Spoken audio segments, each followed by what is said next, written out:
दोस्तों, वेदांता लिमिटेड की बात करें तो यहाँ पे बहुत सारी अपडेट निकल के आ रही है जिनको हम एक एक करके डिस्कस करने जा रहे हैं। वेदांता लिमिटेड की तरफ से यहाँ पे बहुत सारे नए फैसले किए जा रहे हैं। वेदांता अपने बिजनेस को लेकर इस समय जो रणनीति बना रहे वो काफ़ी दूरगामी है। आने वाले समय इसका फायदा डेफिनेटली देखने को मिलेगा।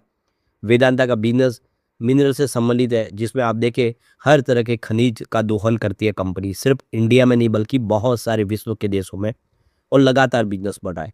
डीमर्जर होने जा रहा है, कंपनी अलग अलग हिस्सों में बटेगी। तो क्या है आगे की रणनीति? वेदांता जो लगातार दौड़ रहा है, आज भी इसने पॉजिटिव क्लोजिंग दिया, क्या आने वाले इसमें कुछ बड़ा करेगी? समझेंगे इस वीडियो के माध्यम से। लेकिन फ्रेंड्स, उससे पहले अगर आप पहली बार हमारे चैनल पे आए तो चैनल को सब्सक्राइब कर दीजिए, एक बेल आइकॉन दबा दीजिए ताकि जब भी नया वीडियो बने पहला नोटिफिकेशन आपको मिले। वीडियो पसंद आए तो लाइक से जरूर कीजिए।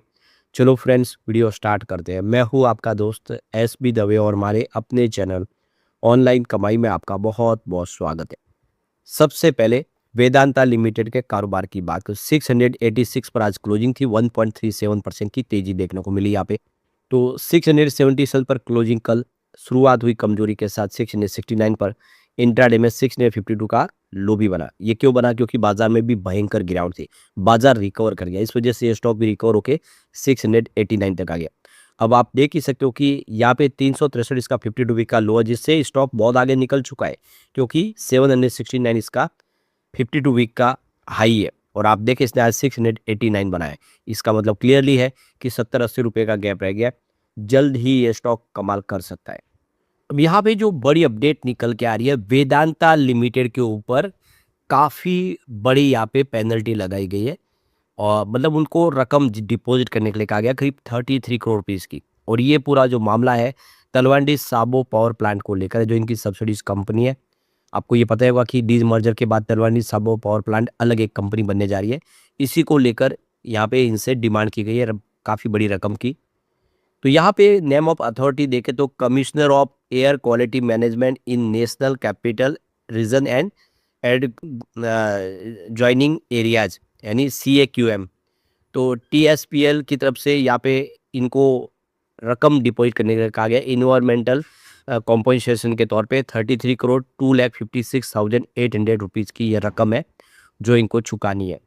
अब ये रकम देखोगे, जो रूल्स 3 के एनवायरमेंटल के तहत जो यहाँ पे इनके ऊपर एलिगेशन लगाए कि इन्होंने जो रूल्स बना हुआ है थर्मल पावर प्लांट के लिए, कि यहाँ पे देख सकते हो कि मिनिमम 5% जो उनको ब्लेंड करना चाहिए पैलेट्स को, यानी जो पोल्यूशन कम करने के लिए रूल्स बना हुआ है 2024 के तहत, जिसमें आप देखें ना 2024-25 में वो 5% इन्होंने पैलेट्स इस्तेमाल नहीं किया, यानी पूरी तरह से इन्होंने कोयले के माध्यम से बिजली बनाई है। उसमें 5% जो इनको आप देख सकते हो कि जो पैलेट्स को इस्तेमाल करना था उसमें उन्होंने नहीं किया है। तो इसी वजह से ये इल्ज़ाम लगने की वजह से इनके ऊपर ये कार्रवाई की गई है। तो ये लेटर इनको प्राप्त हुआ है, देख सकते हो कि 12:34 पे 1/4/2024 को। तो यहाँ पे कंपनी की तरफ से कहा है कि हम इस मैटर को लेकर TSPL जो तलवानी साबो पावर प्लांट है वो अपील करेंगे आगे। तो यहाँ पे वो देख सकते हो कि आगे इसको चैलेंज करने रहते हैं। उनके हिसाब से उन्होंने कोई गलत काम नहीं किया, उन्होंने मतलब जो रूल्स रेगुलेशन है उसको फॉलो किया है। तो वो ये फिलहाल अभी रकम नहीं चुकाएंगे, काफ़ी बड़ी रकम है 33 करोड़, तो उसके बदले वो अपील करेंगे, ऐसा उनका कहना है। यहाँ पे एक जो बड़ी अपडेट निकल के आ रही है कंपनी की तरफ से, देखिए मिस्टर दीनदयाल जालान, जो उनका सेकंड कार्यकाल कंपनी में पूरा हो चुका है, अब आगे वो कंटिन्यू नहीं करेंगे। और दूसरी तरफ यहाँ पे मिस्टर SV मुरलीधर, जो कंपनी में बोर्ड ऑफ डायरेक्टर में शामिल हो रहे, तो ये देखो कि एडिशनल डायरेक्टर के तौर पे कंपनी में होंगे, नॉन एग्जीक्यूटिव डायरेक्टर की पोस्ट संभालेंगे। और यहाँ पे देख सकते हो कि उनकी जो टर्म है 1 ईयर के लिए 1 अप्रैल 2026 से शुरू होगी 31 मार्च 2027 तक के लिए। तो ये देख सकते हो कि 2 बड़े फैसले किए गए बोर्ड ऑफ डायरेक्टर की मीटिंग, उसमें एक और जो बड़ी अपडेट निकल के आ रही है वेदांता लिमिटेड की तरफ से, यहाँ पे देख सकते हो कि इनसाइट्स ऑफ वेदांता यहाँ पे जारी किया गया है, जिसमें वेदांता के अपने अचीवमेंट और आने वाले समय उसके क्या क्या निर्णय होंगे उसको लेकर इन्होंने पूरी रिपोर्ट जारी की है, जिसमें कंपनी ने आने वाले समय के लिए किस तरह से अपने बिजनेस को लेकर रणनीति बनाई है, लोगों के वेलफेयर के लिए क्या करे, वो सारी जानकारी यहाँ पे एक्सचेंज को दी गई उसके माध्यम से। अब यहाँ पे वेदांता ने इसके दौरान ये कहा है कि वेदांता लिमिटेड जो इस समय एक कंपनी है इसके साथ अब नई और 4 कंपनियाँ जुड़ेगी। तो 2 नंबर की जो कंपनी होगी वेदांता एल्यूमीनियम होगी, 3 नंबर की जो कंपनी बनेगी वेदांता ऑयल एंड गैस होगी, 4 नंबर की वेदांता पावर होगी और 5 नंबर की जो कंपनी है वो वेदांता आयरन एंड स्टील होगी। तो एक कंपनी स्टील का कारोबार देखेगी, एक पावर का, एक ऑयल एंड गैस और एक एल्यूमीनियम का बिजनेस भी अलग होगा, जबकि वेदांता लिमिटेड जिसमें हिंदुस्तान जिंक भी शामिल होगी, जो इसकी काफ़ी शानदार कमाने वाली कंपनी है, जिसके भी आंकड़े हमारे सामने आ चुके हैं, उत्साहवर्धक है। तो देख सकते हो कि हिंदुस्तान जिंक जिसमें 61% की हिस्सेदारी वेदांता की है, आप देख सकते हो कि प्रमोटर के तौर पे बाकी की हिस्सेदारी सरकार की है। इन्होंने अपने क्वार्टर 4 के बिजनेस अपडेट जारी कर दिए जो बहुत ही बेहतर है। इनका जो तिमाही आधार पर जो प्रोडक्ट्स है उसमें 11% की जंप देखने को मिली है। तो यहाँ पे बाजार क्लोज होने के बाद ये जो जानकारी निकल के आ रही है, क्वार्टर 4 के दौरान कंपनी ने कमाल किया। माइंड मेटल आउटपुट में साल दर साल के हिसाब से 2% की वृद्धि देखने को मिली है, जो 3.15 लाख टन तक पहुंच गई है। कंपनी ने कहा कि ये अब तक का सबसे शानदार प्रदर्शन रहा उनका तिमाही आधार पे और अधिक प्रोडक्शन बेहतर ग्रेड के कारण ये संभव हुआ है। कंपनी ने कहा है कि तिमाही के दौरान रिफाइंड जिंक प्रोडक्शन भी 6% बढ़कर 2.27 लाख टन तक पहुंच गया है। तो यहाँ पे देखो कि एक्सचेंज को जो जानकारी के अनुसार रिकॉर्ड स्तर पर रिफाइंड मेटल प्रोडक्शन पहुंच गया, जो 282 किलो टन रहा है। जो चंदेरिया और दरिबा जो डिबॉल्ट के लेकेनी की जो प्रोजेक्ट है, उन्होंने बेहतर ऑपरेशन एफिशिएंसी और अधिक प्लांट उपलब्धता के कारण ये पॉसिबल हो पाए। मार्च 2026 में समाप्ति तिमाही में कंपनी का जो सिल्वर प्रोडक्शन है वो 176 मेट्रिक टन के आसपास रहा है, जो क्वार्टर दर क्वार्टर के हिसाब से 11% की जंप बता रहा है। पिछले साल तिमाही में यह आंकड़ा 158 मेट्रिक टन के आसपास था।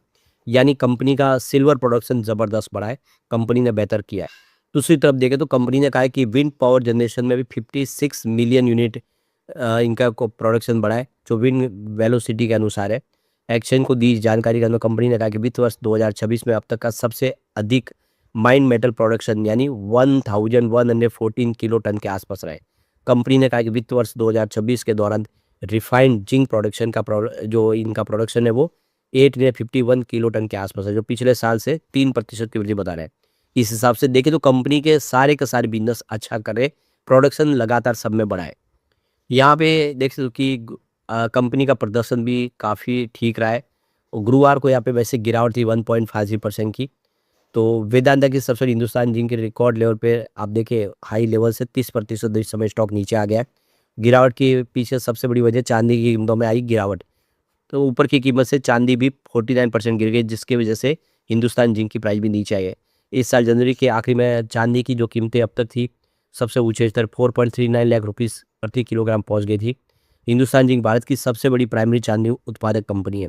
कंपनी में कम से कम 99.9% की प्योरिटी वाली रिफाइंड चांदी का उत्पादन करते हैं और इसी वजह से चांदी की प्राइस गिरने की वजह से इसकी प्राइस में कमी भी आई स्टॉक में। लेकिन अब जैसे कि आंकड़े काफ़ी उत्साहवर्धक रहा है, आने वाले समय फिर से यहाँ पे पॉजिटिव माहौल बन सकता है। अब यहाँ पे देखिए फंडामेंटल लेवल पे देखें तो यहाँ पे गौरांग शाह जो हेड इन्वेस्टमेंट स्ट्रेटजी के जियोजित इन्वेस्टमेंट के, वो बुलिश है वेदांता को लेकर और उनका कहना है कि 2026 के दिसंबर के एंड तक ये डीमर्जर कंप्लीट हो जाएगा और इससे निवेशकों की जो वैल्यू अनलॉक होगी उनको फ़ायदा पहुंचेगा। दूसरी तरफ देखें तो यहाँ पे कुणाल कामले जो टेक्निकल एनालिस्ट है बोनाजा पोर्टफोलियो के, उनका कहना है कि वेदांता इस समय बुलिश ट्रेंड में है और वीकली चार्ट पैटर्न पे देखें तो काफ़ी बेहतर लगा है। लॉन्ग टर्म इसमें कंसोलिडेशन दिखाई दे रहा है। वेदांता जिस तरह से डीमर्जर के तहत आगे बढ़ रहा है यह आने वाले समय काफ़ी अच्छा कर सकता है। यानी फंडामेंटली देखें या टेक्निकली लेवल पे देखें तो जो मार्केट एक्सपर्ट है वो वेदांता को लेकर बुलिश है। इससे उम्मीद है कि वेदांता आने वाले समय काफ़ी अच्छा कर सकता है।